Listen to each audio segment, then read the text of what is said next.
Hi hello అండి, welcome to Naveena study hub. ఈరోజు మనం దేని గురించి తెలుసుకుంటున్నామంటే అసిస్టెంట్ ఎగ్జిక్యూటివ్ ఇంజనీర్ సివిల్కి సంబంధించినటువంటి 3 పేపర్స్ అయితే ఉంటాయండి. సో ఆ 3 పేపర్లో మీకు ఏమేమి ఉంటుందనేది ఒక్కసారి అయితే అబ్జర్వ్ చేయండి. అంటే ఫస్ట్ పేపర్ మనకి ఏముంటుంది, సెకండ్ పేపర్ ఏముంటుంది, థర్డ్ పేపర్లో ఏముంటుంది, అంటే మనం ఏం చదవాలనేది మీకు ఒక క్లారిటీ అనేది వస్తుందన్నమాట. ఓకే అండి. అంటే ఇది నోటిఫికేషన్ అయితే మనకు వచ్చింది కదా, మరి అప్లై ఎప్పుడు చేసుకోవాలి మనము అంటే అక్టోబర్ 21 నుంచి అయితే మనకు స్టార్ట్ అవుతుంది. అందరూ మీరు కొంచెం అలర్ట్గా ఉండండి, మర్చిపోతారేమో. అక్టోబర్ 21 నుంచి మనకు స్టార్ట్ అవుతుంది. ఓకేనండి. అక్టోబర్ 21 నుంచి ఈ ఏడబ్ల్యూకి సంబంధించిన పోస్టులు అయితే మొత్తం ఎన్ని ఉన్నాయంటే మనకు 190 పోస్టులు అయితే మనకు ఉన్నాయండి. సో సివిల్ మెకానికల్ వాళ్ళు ఏదైతే అప్లై చేసుకోవచ్చు. ఓకేనా. దెన్ నెక్స్ట్ ఇయర్ అంటే మనకి ఏజ్ లిమిట్ వచ్చేస్తే 18 to 42 ఇయర్స్ అయితే మనకు ఉండాలండి. దెన్ నెక్స్ట్ ఇంకా మీరు గుర్తుపెట్టుకోవాల్సిన విషయం ఏంటంటే ఈడబ్ల్యూఎస్ అనేది కూడా మనకు వర్తిస్తుంది కాబట్టి, అంటే ఎకనామికల్లీ వీకర్ సెక్షన్స్ ఎవరైనా ఉంటే ఇది కూడా అప్లై చేసేసుకోండి. అంటే దీనికి మనకు ఎక్స్టెన్షన్ అవుతుందన్నమాట, ఇయర్స్ 5 ఇయర్స్ అని. ఓకేనండి. అంటే మొత్తం ఎన్ని ఇయర్స్ అంటే 47 ఇయర్స్ వరకు మీరైతే ఈ ఎగ్జామ్ అయితే రాసుకోవడానికి వెసులుబాటు అయితే ఉంటుంది. ఓకేనా. మరి చూస్తామండి పేపర్ 1 ఏంది, పేపర్ 2 ఏముంటుంది. పేపర్ 1 అంటే అందరికీ తెలిసినటువంటి విషయమేనండి. జనరల్ స్టడీస్ అనేది కామన్ ప్రతి ఒక్కరికి. అంటే ఏ ఎగ్జామ్ మనం కాంపిటేటివ్ ఎగ్జామ్ రాసినప్పటికీ జనరల్ స్టడీస్ అనేది ప్రతి ఒక్కరికి కామన్. అంటే ఇందులో జీకే, కరెంట్ అఫైర్స్ ఇలా ప్రతి ఒక్కటి కూడా, అంటే బైఫర్గేషన్స్ ఇలా ప్రతిదీ చదవాలండి మీరు. పాలిటీ, జాగ్రఫీ ఇలా అన్నీ చదివేస్తే మీకు జనరల్ స్టడీస్ వచ్చినట్టు. అంటే ఇక్కడ మీకు ఎన్ని మార్క్స్ వచ్చినట్టు 150 మార్క్స్ అయితే మీరు చదువుకోవాల్సి వస్తుంది. ఓకేనా. అంటే 150 మార్క్స్ చదివితే అది కాదండి, మొత్తం చదివితే మీకు ఈ 150 మార్క్స్లో కనీసం 100 అన్నా తెచ్చేసుకుంటారు కదా. మరి రోజు మీరు అప్డేట్ అయితే అవుతూ ఉండాలండి, ఖచ్చితంగా తప్పదు ఇంకా జీకే, కరెంట్ అఫైర్స్ అనేది. ఓకేనా. ఇంకా సెకండ్ చూడండి, సెకండ్ పేపర్ ఇది కూడా మనకి 150 మార్క్సే. ఓకే అండి, 150 మార్క్స్. ఇది దేనికి సంబంధించిందంటే ఇది సివిల్ ఆర్ మెకానికల్కి కామన్ సబ్జెక్ట్ అనమాట. ఓకే అండి, ఇది కామన్ అంటే సివిల్ వాళ్ళకి. దెన్ నెక్స్ట్ మెకానికల్ ఇంజనీరింగ్ వాళ్ళకి కూడా సేమ్ సిలబస్ ఉంటుంది. ఈ ఎగ్జామ్ 150 మార్క్స్ సేమ్ ఇద్దరికి ఒకటేనండి, కామన్ సబ్జెక్ట్, ఇది కామన్ సిలబస్. ఒకసారి చూడండి ఏముంటుందంటే సాలిడ్ మెకానిక్స్, ఫ్లూయిడ్ మెకానిక్స్. ఇక్కడ చూసేస్తే మీరు సాలిడ్ మెకానిక్స్ అంటే అర్థం ఏంటంటే స్ట్రెంగ్త్ ఆఫ్ మెటీరియల్స్. ఓకే అండి, స్ట్రెంగ్త్ ఆఫ్ మెటీరియల్స్ ఈ సబ్జెక్ట్ ఉంటుంది. అంటే ఇక్కడ ఏముంటుందంటే మీకు చూడండి ఫోర్సెస్, స్ట్రెస్సెస్. ఓకే అండి, ఫోర్సెస్, స్ట్రెస్సెస్, షియర్. ఓకే అండి, షియర్ ఫోర్సెస్, ఇలా బెండింగ్ మూమెంట్స్ ఇలాంటివి అన్నీ మీకు ఇక్కడ కనిపిస్తాయి అనమాట. ఇంకా then next direct and bending stress, Euler's formulas ఇవన్నీ ఉంటాయి కదండి, యూలర్స్ ఫార్ములాస్. దెన్ నెక్స్ట్ ఇంకేమున్నాయంటే మనకు ర్యాంక్ కైన్స్ అనమాట. ఓకే అండి, ర్యాంక్ కైన్స్ ఫార్ములాస్. ఇలా మీరు ప్రతి ఒక్కటి కూడా నేర్చుకోవాల్సి వస్తుంది అనమాట. ఇలా మీకు ఫార్ములాస్ కూడా ఖచ్చితంగా నేర్చుకోవాలండి. దెన్ నెక్స్ట్ ఇక్కడ వచ్చేస్తే మీరు ఫ్లూయిడ్ మెకానిక్స్ కిందకి వచ్చేస్తే ఏముంటాయి అనుకుంటున్నారు. ఇక్కడ చూడండి ఫిజియోమెట్రిక్. ఓకే అండి, అంటే ఫిజియోమీటర్స్. ఓకే అండి, ఫిజియోమీటర్స్. దెన్ నెక్స్ట్ వచ్చేసి ఇక్కడ ఫ్లో ఆఫ్ ఫ్లూయిడ్స్. అంటే ఇక్కడ ఏంటంటే టైప్స్ వస్తాయన్నమాట. ఫ్లో ఆఫ్ ఫ్లూయిడ్స్ అంటే ఇక్కడ ఏం టైప్స్ వస్తాయంటే study flow, uniform flow, non uniform flow ఇలాంటివన్నీ మీరు నేర్చుకోవాల్సి వస్తుంది. దెన్ నెక్స్ట్ ఇంకా ఏం నేర్చుకోవాల్సి వస్తుంది అంటే ఇక్కడ కొన్ని డెఫినేషన్స్ కూడా నేర్చుకోవాలండి. దాంతోపాటు ఇంకా మీరు ఏం నేర్చుకోవాలంటే చూడండి హైడ్రాలిక్ గ్రేడియంట్స్ ఇవన్నీ నేర్చుకోవాల్సి వస్తుంది. డెఫినేషన్స్ అంటే ఏమొస్తాయంటే మీకు చూడండి, డెఫినేషన్స్ అంటే చూడండి ఆరిఫైస్. ఓకే అండి, ఆరిఫైస్, వెంచూరీ. ఓకే అండి, వెంచూరీ మీటర్. ఓకేనా, వెంచూరీ మీటర్స్. దెన్ నెక్స్ట్ వచ్చేస్తే చూడండి మౌత్ పీస్. ఓకేనా, మౌత్ పీస్. ఇవన్నీ కొంచెం మీకు వినే వాళ్ళకి కొంచెం కఠినంగా ఉంటుందండి, కానీ అంటే కొత్తగా వినే వాళ్ళకి కొంచెం ఏదో డిఫికల్ట్గా ఉంటాయి. ప్రతిరోజు వినే వాళ్ళకైతే ఇదేం ఈజీగా ఉంటుంది. ఇది చూడండి ఈ ఎగ్జామ్ ఎవరికి ఈజీగా ఉంటుందంటే ఇప్పుడే మీకు బీటెక్ అయిపోయి ఉంటుంది చూడండి, వీళ్ళకు చాలా ఈజీగా ఉంటుంది. కొంచెం గ్యాప్, ఏజ్ గ్యాప్ కాదండి, ఏజ్ గ్యాప్ ఉంటుంది. ప్లస్ ఇక్కడ ఏంటంటే టైం అనేది మీరు ఎక్కువ తీసుకొని ఉంటారు కదా, ఎప్పుడో ఒక 5 ఇయర్స్ 10 ఇయర్స్ అయిపోయి ఉంటుంది కదా మీరు చదివేసి. సో అలాంటి వాళ్ళకి ఇది కష్టంగా ఉంటుంది.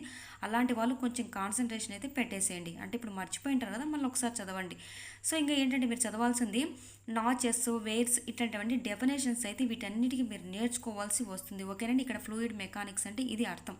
ఇంకా మీరు నేర్చుకోవాల్సిన విషయం ఏంటంటే పేపర్ 3కి వచ్చేసేయండి. పేపర్ 3 కూడా మనకు 150 మార్క్స్. ఓకే అండి. సివిల్ విషయానికి వచ్చేస్తే మీకు ఏమేమి ఉంటుందంటే ఇక్కడ చూడండి ఎక్కువ దీంట్లో మీకు ఏ సబ్జెక్టులు వస్తాయండి? ఇదిగో ఇవే వస్తాయన్నమాట. అంటే పేపర్ 2లో మీరు ఎంత బాగా చదువుతారో అంత బాగా దీంట్లో స్కోర్ చేయగలరనమాట. సేమ్ ఇక్కడ ఉండేదే ఎక్కువ, ఇక్కడ స్కోప్ అనేది, ఇక్కడ మార్క్స్ అయితే దీనికి సంబంధించినట్టు ఎక్కువ వస్తాయండి. అంటే పేపర్ 2 పైన మీరు ఎక్కువ కాన్సన్ట్రేషన్ అనేది పెట్టాల్సి వస్తుంది.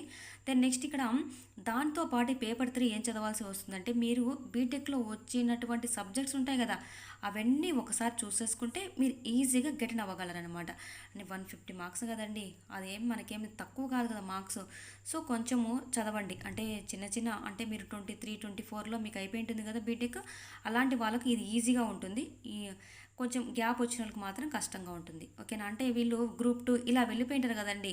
సో ఇప్పుడు కోర్ సబ్జెక్ట్స్ చదవాలంటే కొంచెం కష్టంగానే ఉంటుంది. ఏం టెన్షన్ పడకండి, ఇప్పటి నుంచైనా బుక్స్ తీసి చదవండి.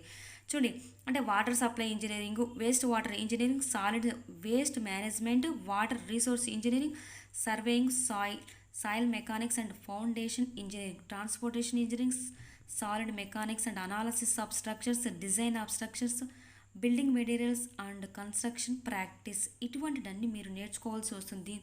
దీంతోపాటు మీరు గమనించాల్సిన విషయం ఏంటంటే, పేపర్ 2 మస్ట్ అండ్ షుడ్గా మీరు నేర్చుకోవాల్సి వస్తుంది. బాగా గుర్తుపెట్టేసుకోండి. ఈ పేపర్ 2 వీటిపైన ఎక్కువ కాన్సన్ట్రేషన్ పెట్టాలి మీరు. స్ట్రెంత్ ఆఫ్ మెటీరియల్స్ పైన, ఈ ఫ్లూయిడ్ మెకానిక్స్ పైన ఎక్కువ కాన్సన్ట్రేషన్ పెడితేనే ఈ పేపర్ 3 అనేది మీకు ఈజీగా ఉంటుందనే కాదండి, అంటే ఎక్కువ మార్క్స్ వస్తాయి కాబట్టి మీకు కొంచెం ఈజీగా అంటే గెటిన్ అవ్వగలరనేది మనం నేర్చుకోవాలండి ఖచ్చితంగా. ఇప్పుడు మనం ఈ రెండు చదివితేనే మనకి దీంట్లో కూడా స్కోర్ అనేది తెచ్చుకోవచ్చు.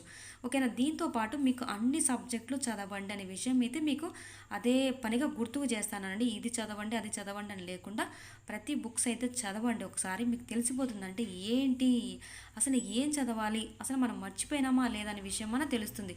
ఓకే కదా మరి? ఇది ఒకసారి చూడండి. ఇది వచ్చేసి మన ఏపీపీఎస్సీ వెబ్సైట్ అండి. ఇది కానీ మీరు ఓపెన్ చేసేస్తే మీకు పూర్తిగా డీటెయిల్స్గా ఇన్ఫర్మేషన్ అనేది వస్తుంది. అంటే మనకి ఎగ్జామ్ ఎలా ఉంటుంది, ఏంటి సిలబస్ మొత్తం ఇక్కడ డీటెయిల్గా ఇవ్వడం అయితే జరిగింది. ఒకసారి మీరు అబ్జర్వ్ చేయండి. అంటే ఇక్కడ చూడండి, నేమ్ ఆఫ్ ది డిపార్ట్మెంట్ ఇలా పూర్తిగా అయితే ఇచ్చారండి మనకు. సో ఇక్కడ మీరు ఒకసారి గమనించేసేస్తే మీకు పూర్తిగా తెలిసిపోతుంది. అంటే మీరు వెబ్సైట్ ఓపెన్ చేస్తే మీకు నేను మళ్ళీ ప్రతిసారి ఏం చెప్పనవసరం లేదండి, మీకు తెలిసిపోతుంది ఆల్రెడీగా. ఓకేనా? ఇక్కడ ఎడ్యుకేషన్ క్వాలిఫికేషన్ ఇలా ప్రతిదీ కూడా మీకు అందుబాటులో ఇవ్వడం అయితే జరిగింది. ఓకేనా? అంటే ఇక్కడ 31 పేజెస్ ఉంది కదా, మీకు ఏది అవసరమో అది చదువుకోండి. చూడండి, బాగా అబ్జర్వ్ చేస్తే ఇప్పుడు నేను నీట్గా స్క్రోల్ చేస్తున్నాను కదా, ఇక్కడ జస్ట్ మీకు మామూలుగా స్క్రోల్ చేస్తున్నానండి. మీరు వెబ్సైట్ ఓపెన్ చేయండి. మనకు వెబ్సైట్ తెలుసు కదండి మీకు. సో దాంట్లోకి వెళ్ళి మీరు ఓపెన్ చేసేస్తే ఇలా మీకు పూర్తి డీటెయిల్స్ అనేది కనబడుతుంది. అంటే పూర్తి సిలబస్ అనేది మీకు చూడొచ్చు అనమాట. ఓకేనా? ఒకసారి చూస్తామండి సిలబస్. ఓకేనా?